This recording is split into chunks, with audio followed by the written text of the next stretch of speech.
Bonjour à tous et à toutes, j'espère que vous allez bien. Je m'appelle Ulrich Guégan, fondateur de UN Media, la chaîne de télévision. D'ailleurs, nous sommes dans les locaux, nous sommes dans les locaux de la chaîne de télévision et l'Institut d'art oratoire et du restaurant La Petite Villageoise.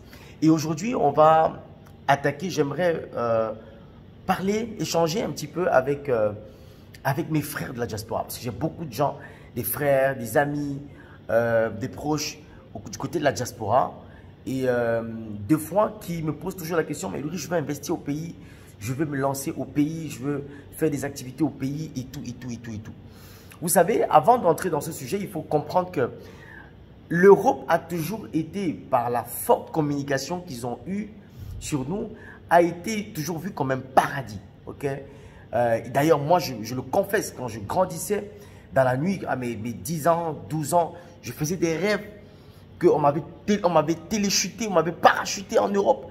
Et je jubilais au moment où je m'apprêtais à vraiment jubiler. On me réveillait et j'étais sur mon lit, j'étais en colère. Parce que je me disais, mais qui ose me réveiller alors que je suis au paradis? Je suis en Europe, au paradis, enfin le paradis. Et on a vu justement dans certaines vidéos, des gens arriver en Europe, arriver au Canada, ramasser la neige et dire yes, enfin yes, yes, yes. Écoutez, ça fait exactement 5 ans, 6 ans aujourd'hui que je me suis lancé en entrepreneuriat, où je travaille avec plusieurs personnes. Et surtout aujourd'hui, j'ai décidé de, outre être entrepreneur, d'être conférencier aussi, donc de partager mes connaissances. Chaque jour ne passe sans qu'il y ait au moins 5 personnes de la diaspora qui m'appellent et me disent, mais Ulrich, qu'est-ce qu'il faut faire? Ça fait 20 ans que nous sommes ici, au Canada, aux États-Unis, en Europe. Et nous souhaitons revenir en Afrique, investir. Pourquoi est-ce que de plus en plus, il y a ce besoin ardent chez notre diaspora? Et d'ailleurs, je crois fermement qu'aucun pays ne peut se développer sans sa diaspora. La Chine nous l'a montré. À plus forte raison, nous, d'Afrique, qui avons beaucoup de choses à donner à notre continent. Il y a beaucoup qui, arrivés à un certain âge, comprennent qu'ils doivent rentrer au pays, qu'ils doivent rentrer simplement parce que le code génétique leur montre et leur démontre qu'ils doivent contribuer. Parce que la dernière étape de l'expertise, c'est la formation. Donc, c'est la transmission. Donc, c'est de donner à la génération future. Et quand on pense à un certain âge qu'on veut redonner à la génération future, on pense à qui? On pense à sa propre génération. On pense à ceux qui viennent d'où on vient. On pense à ceux qui partagent les mêmes choses, les mêmes familles, les mêmes origines. Donc, si vous êtes de la diaspora, si vous avez des enfants qui sont nés de l'autre côté de la diaspora, en tant que parent, vous devez commencer à penser au fait que un jour, comme vous, ils vont avoir le désir de rentrer dans leurs origines, d'aller chercher leurs origines. Si vous leur en empêchez, ils vont un jour, face à une frustration, demander « Mais where is my country? Où est mon pays ?» C'est le Cameroun. Même si c'est dur là-bas, je veux rentrer dans mon pays. Je veux aller contribuer dans mon pays. Et quand ils vont voir d'autres jeunes comme eux, dans leur pays d'origine, commencer à sortir la tête de l'eau, commencer à parler d'avenir, ils vont dire, bah oui, mais c'est là où je viens, mais c'est là ce combat que je dois mener. Donc, si vous êtes de la diaspora, vous êtes père de famille, père d'enfants, aujourd'hui, c'est encore super. Et d'ailleurs, je suis pas contre le fait de faire signer la nationalité, d'avoir d'autres nationalités. Pour les raisons pécuniaires, pour les raisons de sécurité, il faut peut-être le faire. Mais ne commettez pas cette erreur, mes frères de la diaspora. Ne commettez pas cette erreur. Le plus grand problème que la diaspora connaît, c'est le sentiment de ne plus comprendre l'environnement d'Afrique. Ils sont nombreux. Moi, je connais simplement plusieurs personnes qui font 3 ans, 4 ans. Ils reviennent, ils sont dépaysés. Ils ne connaissent plus l'Afrique. Ils ne comprennent plus les codes en Afrique. Ils ne comprennent plus l'environnement en Afrique. Quand vous savez que le business dépend fondamentalement de la compréhension de l'environnement du business. Vous comprenez pourquoi est-ce que être de l'autre côté, envoyer l'argent tous les jours, ah je vais lancer mon projet en Afrique, envoyer l'argent ne fonctionne pas, ne marche pas. Ça ne marche pas pourquoi? Parce que c'est la réalité. Le business est une affaire de réalité de terrain. Quand vous faites un business plan sur le terrain, vous allez toujours retrouver une réalité qui est différente du business plan qu'on vous a annoncé à la base. Mais comment vous voulez simplement être de l'autre côté de la rive, à envoyer l'argent et les gens s'en occupent, ou vous venez simplement faire 2 mois, vous repartez. Et les réalités, les données récoltées du terrain, que vos collaborateurs sur le terrain, ils récoltent, vous pensez qu'ils vont vous donner toutes les données? Non, ils vont gérer ces données-là et vous ne pourrez pas comprendre. Donc, chers diasporains, commencez à le plus dur d'investir, dans le fait d'investir, vouloir investir en Afrique, ou de revenir en Afrique, c'est la compréhension de l'environnement. C'est la compréhension de l'environnement. Si vous ne comprenez pas l'environnement, vous aurez du mal. Regardez les Chinois, ils viennent, ils s'implantent dans une durée. Ils s'implantent, ils construisent des endroits. Ils restent là, ils comprennent le système. J'en ai eu l'art oratoire, l'Institut d'art oratoire. Il y a une Chinoise qui a intégré mes formations. Vous pensez que c'est pourquoi? Simplement parce qu'ils ont compris que pour entrer dans un environnement, il faut le comprendre. Il faut comprendre comment les gens fonctionnent, les gens réagissent. Je vous prends un simple exemple. J'ai ouvert un des plus grands restaurants de la ville d'Aqua il y a environ 8 mois. Et on veut être les meilleurs. Pourquoi on veut être les meilleurs? Parce qu'on n'est pas là pour 2 jours. On est là pour longtemps. On est là pour s'implanter, comprendre comment les gens fonctionnent, leur donner le meilleur, parce qu'on est là, pas pour un moment, on est là pour longtemps. Et dans la réalité du terrain, ceux qui vont se lancer simplement parce qu'on s'est lancé, vont comprendre des réalités qui seront dures dès le début. Vous allez mettre des couverts sur la table, les gens viennent pour les événements, les gens volent les fourchettes. Les gens volent, ils prennent les fourchettes, ils mettent dans les sacs. Bah oui, c'est une réalité que vous ne comprenez pas. Les gens, vous avez quelque chose de beau sur la table, les gens volent. Est-ce que vous comprenez cette réalité?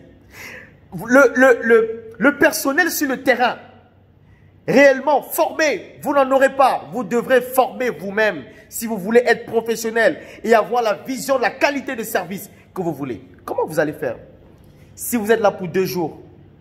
Donc, il faut arrêter cette...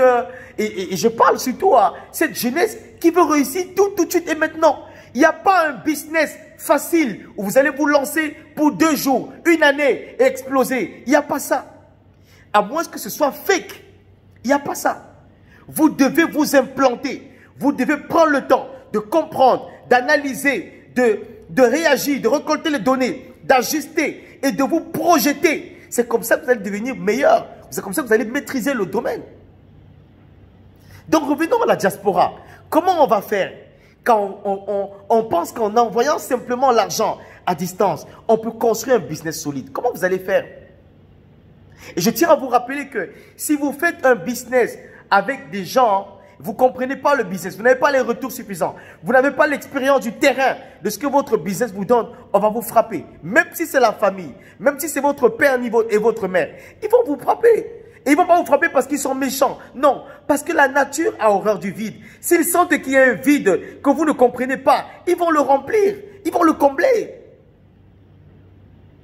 Donc, chers diasporains, faites attention, quand vous avez les enfants qui naissent en Europe et à qui vous voulez donner la sécurité, donnez-leur la sécurité, je suis d'accord.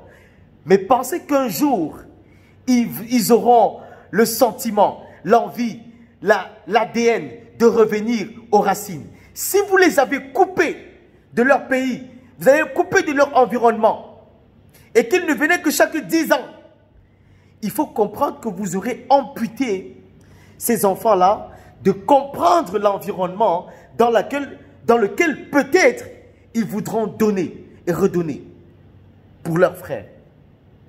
Vous comprenez maintenant pourquoi beaucoup ne fonctionnent pas? Pourquoi le business souvent ne fonctionne pas? Vous comprenez pourquoi? Chaque environnement a des déterminants, des éléments favorables à la réussite d'un business. Et si vous ne comprenez pas, vous ne pouvez pas prendre un business ailleurs, simplement vous le répliquez ici, sans comprendre l'environnement du business, sans comprendre comment les gens fonctionnent. Mais qui achète les produits? Ce ne sont pas les ordinateurs, ce sont les êtres humains. Les êtres humains ont un cerveau, un paradigme, ont des besoins qui sont spécifiques à l'environnement. Et c'est la raison pour laquelle nous on a décidé, c'est pour ça que chaque jour, je me bats et on se bat, un peu plus de plusieurs jeunes se battent à entreprendre en Afrique, dans notre environnement, et de contribuer, et de donner, et de former, et de donner des informations importantes pour que d'autres jeunes aussi se lèvent et apprennent. Et rapidement, d'autres étudiants surtout se lèvent pendant leurs études, comprennent l'environnement du business et se lancent aussi. Et c'est pour ça que j'ai mis les formations. J'ai aujourd'hui près de 20 ans, 600 heures de formation liées à l'entrepreneuriat, liées à la gestion, la vente. Vendre en Afrique, ça n'a pas forcément les mêmes. Il y a des choses à changer dans le paradigme parce qu'ils ne réagissent pas de la même façon. Ils ne sont pas sensibles de la même façon que vous vendez en Europe. Ils ne sont pas sensibles de la même façon. Il faut bien comprendre comment vos frères fonctionnent. Comment les teaser, comment les amener. Comment vous allez faire si vous ne comprenez pas ça? Pour ceux qui voudront prendre l'expérience de formation, les 600 heures, actuellement, ils sont en promotion à 50 000. Ceux qui pensent que c'est une arnaque, il n'y a pas de souci. Mais à un moment donné, vous aurez besoin de comprendre l'environnement.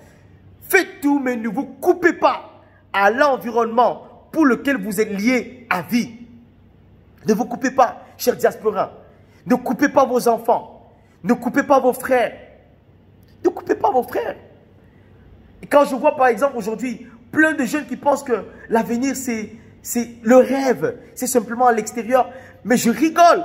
Nous sommes le pays et l'environnement dans lequel vous avez le plus de chances possible de vous lancer, d'être sérieux, de prendre 3 ans, 4 ans, 5 ans, de frapper très fort et être un meilleur. Et être des meilleurs. Mais pourquoi? Pourquoi vous voulez rêver, continuer de rêver dans un rêve qui aujourd'hui n'est plus tout à fait réel, n'est plus tout à fait vrai? Ok? Donc, un petit message simplement à mes frères de la diaspora. Les amis, si vous voulez vous déployer, si vous voulez vous déployer en Afrique, si vous voulez vous déployer au Cameroun, faites tout, mais ne vous coupez pas.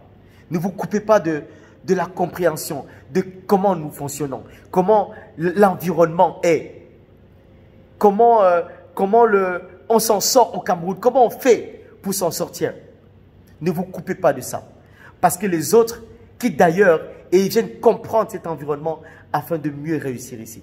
Si vous voulez prendre les formations aujourd'hui en promotion, faites-le dans le lien que je vais vous donner. Mais surtout, apprenez à comprendre notre environnement afin un jour de vous aussi de revenir, donner dans cet environnement. Parce que je crois qu'un pays qui s'en sort, c'est un pays qui prend en compte et qui fonctionne avec sa diaspora.